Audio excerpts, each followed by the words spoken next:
Okay, so we have discussed on this particular topic already, which is autobiography, but some of the things which I may recapitulate, or maybe there would be some things which I may add. So let us go through autobiography once more, right? So one of the things that you know, that this is a, say, a person's, it is an account of a person's life by himself or herself, right? So as I told you, the term was attributed to Robert Southey. Robert Southey, I named that romantic yesterday, and this was in the year 1809.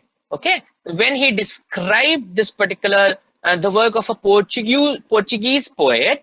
Okay, so while he described the work of this Portuguese poet, so he used this term, ये आपको attribute करते हैं Robert Southey को, which was in the year 1809, and ये एक unfinished work था which was written by the person about himself, and वो अपने events को recollect कर रहा है, maybe in a chronological order. When I say chronological order, chronology जो है, chronology मतलब time sequence, यानी ascending order या फिर descending order, ठीक, so that they can move back forth in time. तो ये ऑटोबायोग्राफिकल एक आपको अकाउंट आप जानते हैं.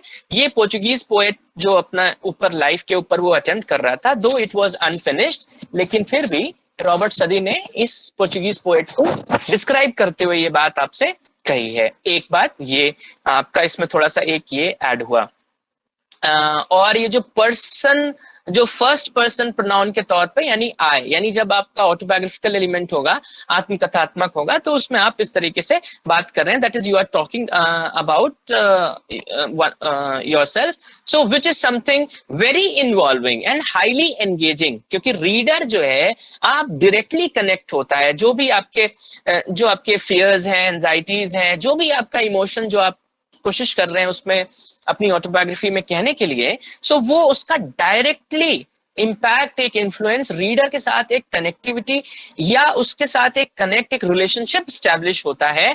तो ये बहुत ही जो है एक स्पॉन्टेनियस एक्सपीरियंस हो सकता है, एक पर्सनल एक्सपीरियंस.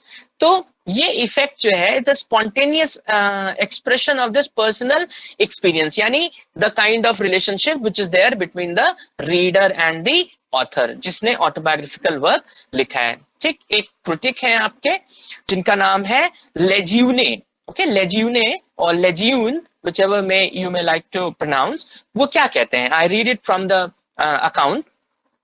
ऑटोबायोग्राफी के लिए कहते हैं रेट्रोस्पेक्टिव, ठीक है, रेट्रोस्पेक्ट करते हैं आप, रेट्रोस्पेक्टिव प्रोज नैरेटिव, ठीक, produced by a real person concerning his own existence, focusing on his individual life, in particular on the development of his personality. So this is what Lejeune says of autobiography, right? What does he mean by saying autobiography? So as I told you, there is a difference between a memoir and an autobiography. So memoir is somewhat more, say, informal. It gives you that informal impression of people known or events seen. And whereas in an autobiography, what do we know? That in an autobiography, you see, there's a development of the self, okay, of the writer. So that is of prime interest there. हाँ, अब जैसे दूसरी चीजें हैं, letters हैं, diaries हैं, वो भी सेल्फ रेवलेटरी होती हैं, या उसमें वो भी एक सेल्फ रेवलेशन उसमें होता है, और वो एक पर्सनल यूज के लिए लिखे जाते हैं, not intended for publication. Usually जो लेटर्स हैं, वो बात अलग है कि पॉस्ट्यूमसली, यानी जब आप नहीं रहे तो कभी कदार टाइम की हिस्टोरिसिटी को रिकॉर्ड करने के लिए आपके लेटर्स से, आपकी डायरी से, आपकी स्पीचेस से वो अकाउंट्स यूज करे जाते हैं और फिर पब्लिश किया जाता है, वो बात अलग है. बट यूजुअली आप अपना लेटर या डायरी या अपने टाइम में ऐसा आपका कोशिश नहीं है that you would get them published, right? तो एक चीज यहाँ पे ये है. सो इसको कहीं ना कहीं आप अगर लेटर्स और डायरीज और इन सब चीजों को अगर आप देखें तो ये आप इनफॉर्मल ऑटोबायोग्राफी के तौर पे इसको कैटेगराइज कर सकते हैं. क्योंकि इनफॉर्मल इसलिए क्योंकि you are not intending them for publication. एक चीज ये क्लियर. तो वही चीज जो कल हम आपसे बात कर चुके हैं, उसी का बस थोड़ा सा और कहीं कहीं बिट्स एंड पीसेस में अगर और उसमें फ्लैश ऐड हो सकता है। अब एग्जाम्पल आपको दिया था द कन्फेशंस जो आपका वर्क है which is by Saint Augustine, okay, Saint Augustine, which was written in 4th century, is credited to be the first formal autobiography। ये आपकी पहली फॉर्मल ऑटोबायोग्राफी का क्रेडिट इसको जाता है। और इसका फोकस क्या है, राइटर के मेंटल क्राइसिस और जो उसका कन्वर्जन था या डिस्कवरी थी क्रिश्चियन आइडेंटिटी को लेकर, ये एक तरीके का ब्लूप्रिंट आपको प्रोवाइड करता है फॉर राइटिंग ऑफ ऑटोबायोग्राफी। इसीलिए देखिए वो रिलीजन कन्वर्जन और ये सब चीजें बताई थी, तो वो आपका उसमें भी आया था स्पिरिचुअल ऑटोबायोग्राफी में, आई सपोज जो कन्वर्जन वाली बात आई थी। हाँ, तो वो स्पिरिचुअल ऑटोबायोग्राफी का पार्ट होता है जब हम कहते हैं confessions which is by Saint Augustine. Clear? क्योंकि स्पिरिचुअल ऑटोबायोग्राफी का उसमें क्या होगा कि रिलीजन की बात है और रिलीजन में कन्वर्जन की बात है, तो ये चीज हमको यहाँ पे इस वर्क में दिखती है, इसीलिए ये स्पिरिचुअल ऑटोबायोग्राफी के अंडर में इसको क्लब कर सकते हैं। एक चीज फिर आप देखिए उसके बाद फिर आता है रूसो। जीन जाक रूसो, ये आपका एक और राइटर है जिन्होंने ये काम लिखा कन्फेशंस, जो कि था आपका 1764 से 70 के बीच में।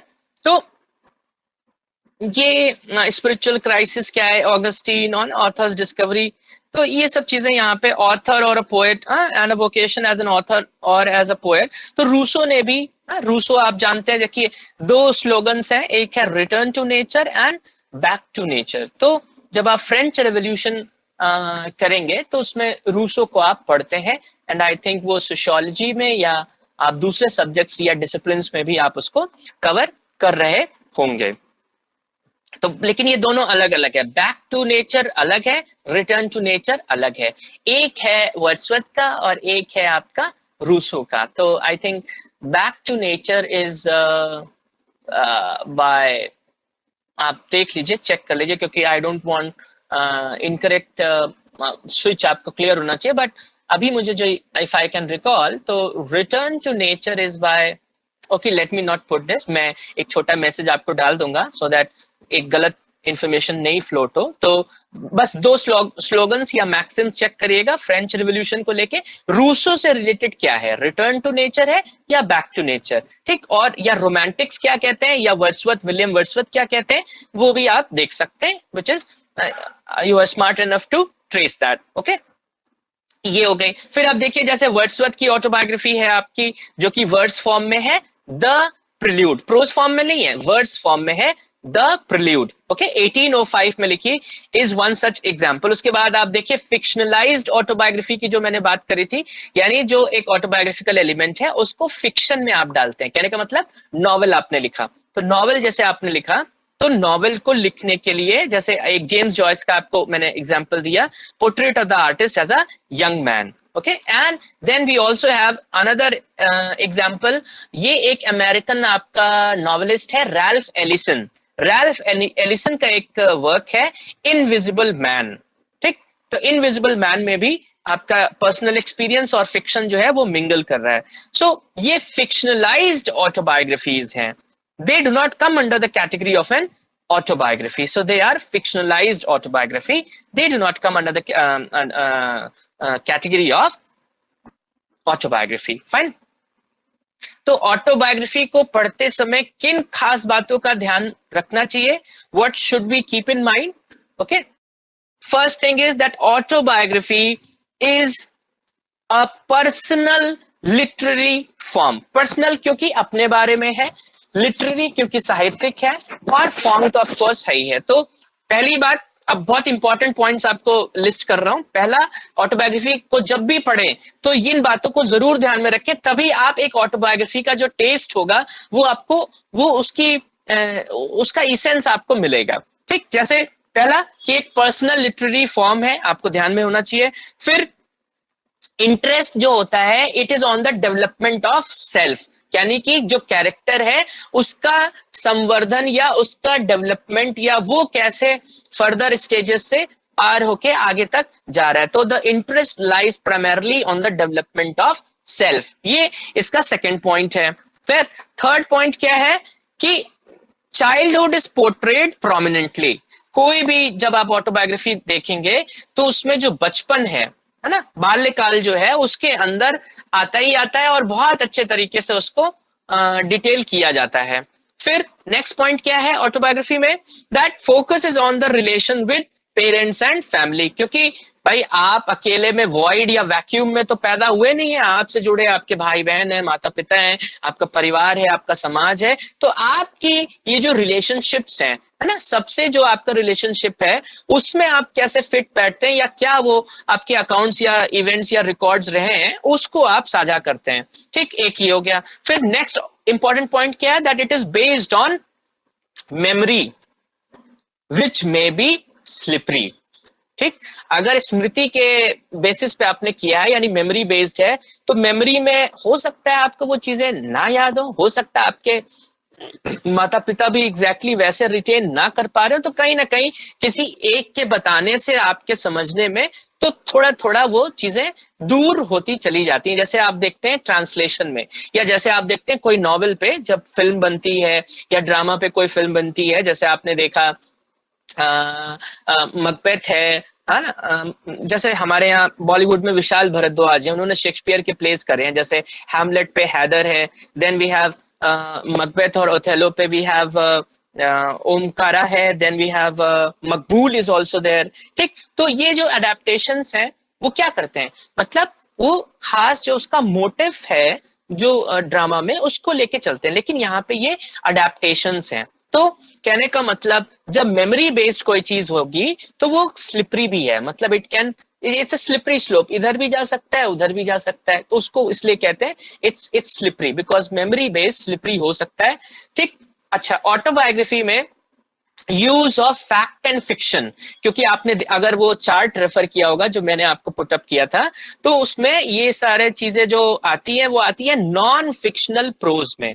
तो प्रोज है तो डेफिनेटली इमेजिनेशन होएगा ही होगा, और आपका फिक्शन तो इन्वॉल्व होगा, बट नॉन फिक्शनल कहने का मतलब फैक्ट ज्यादा होगा क्योंकि उसमें फिक्शन कम होगा। वेरएज जब फिक्शनल प्रोज कहते हैं यानी शॉर्ट स्टोरी और नॉवेल, उसमें एकदम एंटायरली आपका इमेजिनेशन होता है। ठीक, लेकिन इसमें इमेजिनेशन तो है लेकिन इसमें इंपॉर्टेंस किस चीज की है, फैक्ट्स की है। So there is a kind of we use both fact and fiction in autobiography. ठीक, फिर एक और पॉइंट क्या है ऑटोबायोग्राफी में और क्या मिलेगा कि सबसे पहले ये आपका जो फर्स्ट पर्सन नैरेटर है ये सब्जेक्टिव है।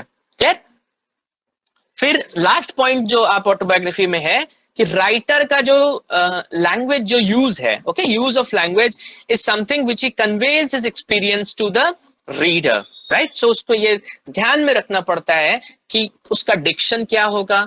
जैसे कलोकियल एक स्पीच होती है यानी, या कलोकियलिज्म एक होता है यानी आम रोजमर्रा जिंदगी में एवरीडे यूज ऑफ लैंग्वेज, जैसा आप हमसे बात कर रहे हैं, हम आपसे कह रहे हैं, क्या वैसा ही लिख देना है, क्या उसको कुछ और लिखना है ताकि ज्यादातर लोगों तक पहुंचे। तो ये सारी चीजें उसके अंदर रहती हैं